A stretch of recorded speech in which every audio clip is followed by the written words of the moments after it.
নিত্যপণ্যের বাজারে এখনও স্বস্তি মিলছে না ক্রেতাদের। ব্রয়লার মুরগি বিক্রি হচ্ছে 180 টাকা কেজি দরে, সোনালী মুরগি বিক্রি হচ্ছে 300 টাকা কেজিতে। 300 টাকা কেজি সোনালী। যারা সাধারণ মনে করেন কম বেতনে চাকরি করে এদের কেনাকাটা খুব অশান্তি হইতেছে। মনে রেট যদি আরো কমে তাহলে আমাদের খুচরা বেচা বিক্রিও বাড়বো, সাধারণ লোকের কেনাকাটার জন্য সুবিধা হবে। চালের বাজার কিছুটা স্থিতিশীল থাকলেও নতুন চাল আসলে দাম আরও কমবে বলছেন বিক্রেতারা। ডিম বিক্রি হচ্ছে 5 টাকা কমে ডজন 135 টাকা। মিনিকেটটা চলতেছে আপনার 69 থেকে 71 টাকা কোয়ালিটি ভেদে, আর 28টা হতে 58 টাকা 59 টাকা পুরান চাল যেটা। আর নতুন আসলে ওটা হয়তো আপনার কেজিতে 3 টাকা কমলে দেখা যায় 55 টাকা 54 টাকা চলে আসবে।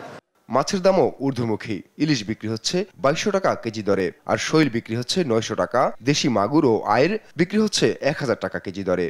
তবে শীতের সময়ে মাছের উৎপাদন বেশি থাকলেও দাম বাড়তি নেওয়ার অভিযোগ ক্রেতাদের। বাট অন্যান্য যে লোকাল মাছগুলি এখন আছে শীতের মাছ, আমার কাছে এখনো মনে হচ্ছে হাই প্রাইস আছে এখনো। গত সপ্তাহ তো এই সপ্তাহ মাছের দাম একটু কম, ইলিশ মাছের দামটা একটু বাড়, ইলিশ মাছ তো নাই। আর মনে করেন এটিও দাম কমই, দাম সীমিতের মধ্যে আছে, বাড়ে নাই। সবজির দাম কিছুটা কমলেও কমেনি নতুন আলুর দাম। প্রতি কেজি বিক্রি হচ্ছে 100 টাকা কেজি দরে। সবজির দাম সব কিছু কমে নাই, কমছে শুধু শাকটা। এই সময় অনুযায়ী যেটা হওয়া উচিত বাজার সেটা নাই, কারণ এখন তো সবজি 20-30 টাকার উপরে সবজি থাকার কথা না। কমে নাই, শীতের সবজির দাম কমে নাই না। না, গত সপ্তাহে 150 টাকা ছিল টমেটো, আজকেও 150 টাকা, তো কমলো কোথায়?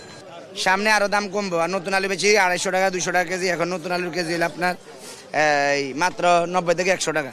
বাজার মনিটরিং করে দ্রুত নিয়ন্ত্রণে আনার দাবি ক্রেতাদের। আপন অপু, দেশ টিভি, ঢাকা।